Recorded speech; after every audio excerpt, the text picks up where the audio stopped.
Right, my first guest today is Shaun Orpen of SCAD Software. Shaun, it's an absolute pleasure having you as my first guest on my new business podcast series. Welcome. Thank you, Doug. Great to be here. Yeah, good to have you here, Shaun. We've been working together for a while now and we've had a good time. Thank you very much for coming along today. Shaun started out life. You started as a product manager. You then got snapped up as a product manager at Microsoft and became the director of corporate marketing.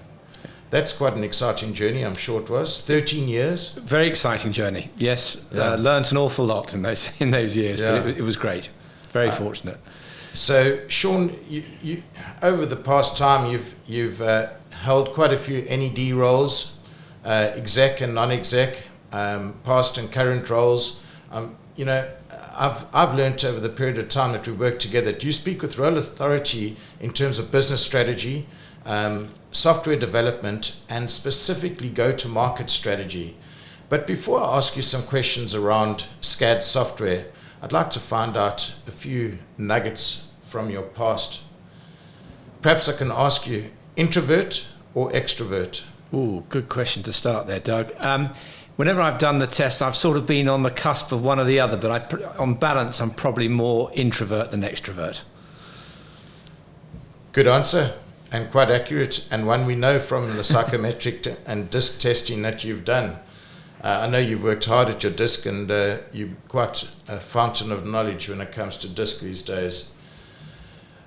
Shaun, what's the one lesson in your career that you think everyone should learn at some point in their life?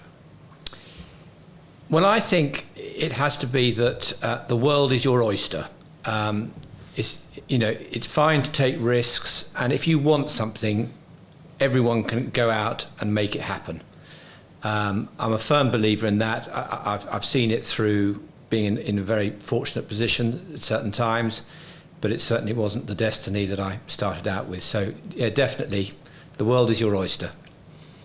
That's a very positive answer. Thank you. If you could go back, though, and give your 18-year-old self, 18-year-old Shaun, I don't know if he was naughty or not at that stage, but if you could give that 18-year-old Shaun one single piece of advice, what would it be? I think on reflection, Doug, it would have to be, don't be swayed by self-limiting beliefs. Definitely. So just having confidence, know that if you get your plan right, execute, you're going to get there. And I think dream a bit. Have a picture of what success looks like. I mean, everyone tells you that this is what you should do anyway, but I'm a firm believer of that now. If you can picture it and feel what it's like to be there before you're there, it really helps you on that journey. It makes it tangible. Yeah. Yeah. So dream big is what you say. Dream big. What do they say, Doug? Is it shoot for the stars and shoot for the stars, and if you don't get there, at least you'll get half the way there or something. Yeah, that's it. So, rising up the ranks at Microsoft, you surely learned some really good lessons. What's the single most important learning that you took away from your 13-year career as a director at Microsoft? I think, and this actually comes from doing quite a lot of looking back in hindsight at what were the big trigger points that got us from steps as we stepped through the journey. I think it probably has to be hire the very best people that you can, and that includes hiring your replacement. Because I think if we look at major inflection points that we saw in the 13 years I was at Microsoft, you can chart a lot of them back to where we changed the level of people that we were hiring or skills that we were hiring. Great advice. I like it. Good. Shaun, something that's come through as a theme since we've started working together is you're always saying that the way software is built, it desperately needs transformation. Why do you make this claim? Well, this is something I feel quite passionate about, Doug, as you know. Every business today has become a technology business. And yet, despite that, the very mention of building technology can bring people out in a cold sweat. It's a field that's driven by people with a different language, and for most business people, they know precious little about it. We've also heard countless examples of IT projects that have failed. So in that sense, as a business person, faced with having to build software, it's a daunting task. Yeah, it's nerve-wracking, isn't it? It is nerve-wracking. Yeah. So tell me more about this. What is the big issue? So this is something that at SCAD Software has been the core of what we've thought about and done as a business. So when we look at it, we believe the real issue underlying all of this is that when you build software, you build source code. Yeah. And building that large volume of source code has become very complex, very time-consuming, risky. And it's not just the building of it, but once you've built it, your developers can spend up to 30% of their time just keeping the lights on, because all the technologies underneath that are changing all the time. Sure. So we believe that the biggest problem here is that when you build software, you build large volumes of source code traditionally. And I think finding a way to build software that shrinks that down, it's a bit like writing a book, Doug. If I'm writing a 1,000-page book, there's a lot to do, and it's complex. If I can write the same book in 10 pages, wow, that's so much easier. And Absolutely. I think that's the key, the trick when looking at building software. So we hear a lot about low code, no code. Surely this then is delivering what you're talking about, Shaun? It's absolutely on a path in the right direction. And it's certainly true that using these new tools, it makes it much faster to build software. But it doesn't negate the underlying issue, because most of these tools actually build the source code in the background. So at the end of the day, you've still got the large volume of source code that you need to maintain. Okay. So it doesn't fix the underlying issue, in our view. All right. So as a developer, SCAD Software, a developer of bespoke software, Shaun, how do you guys approach the issue differently then? So we've built a new way of building software, and I'll draw a parallel for you. And the parallel is with what Tesla have done with the production of the Model Y car. Excuse me. So when building the Model Y car, they used to have 70 parts that formed the under chassis of the car. And they've taken an established manufacturing process, which is called die casting. Yeah. And I think they've got two of the biggest die casting presses in the world now. All right. And so now with they've now taken those 70 parts and can now die cast that in one single piece. So that's stripped out huge amounts of cost, complexity, risk, and fundamentally made them much more competitive.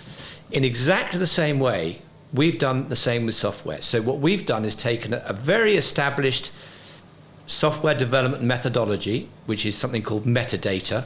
So just think of data in a database rather than writing, complex source code. Okay. And lots of people use that, but no one has built that into a complete software development environment, which we've done.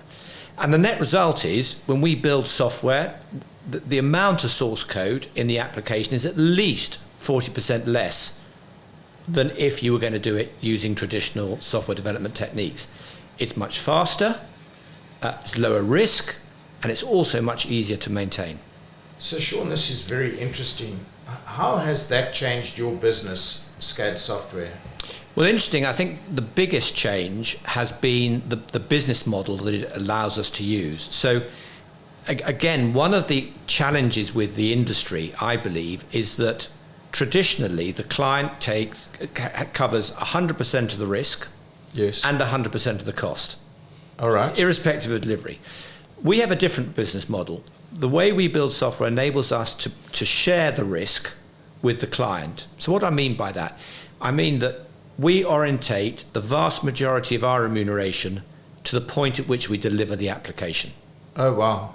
So there definitely is a lot more risk for the client then. No, well, more risk for us. More risk for you and a Yeah. lot less risk for your client. A lot less risk for the client. And we do that because we know how fast we can build the software. We've got Sure. 20 years of experience of building systems for large banks as well as small businesses. And I think the longest project we were asked to rebuild an ERP solution for a client, and that took us 8 months. And that's the longest project we've had to work on. Okay, so the turnaround time is really good. Much quicker. So Shaun, you're talking about less complex, simpler, less maintenance, it's cheaper, lower risk for the client. Yes. Lead time really brought down, and we know with software development that can just peter out. Eventually the project doesn't even happen sometimes. Is this what the SCAD software USP is all about? Totally.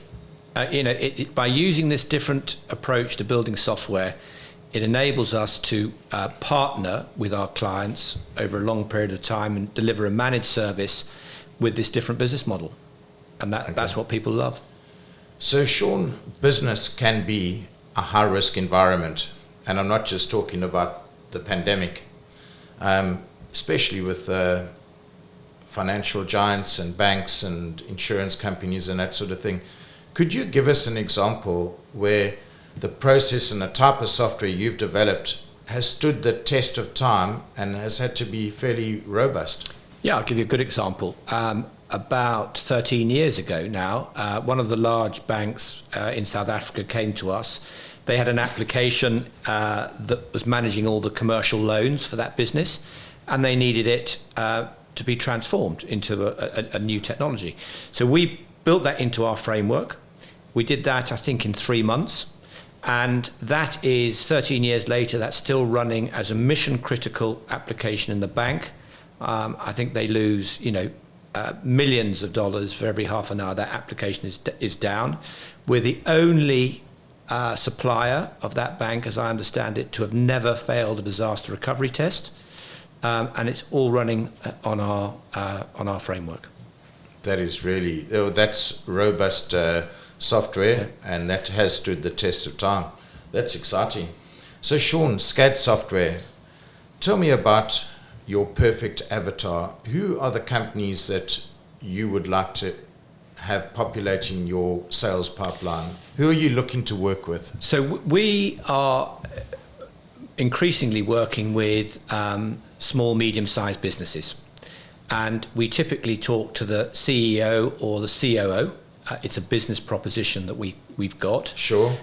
They might have a minimum viable product or a proof of concept, or they might be starting from scratch. But either way, they're looking for a partner to work alongside them to be remunerated, in line with the success of the application.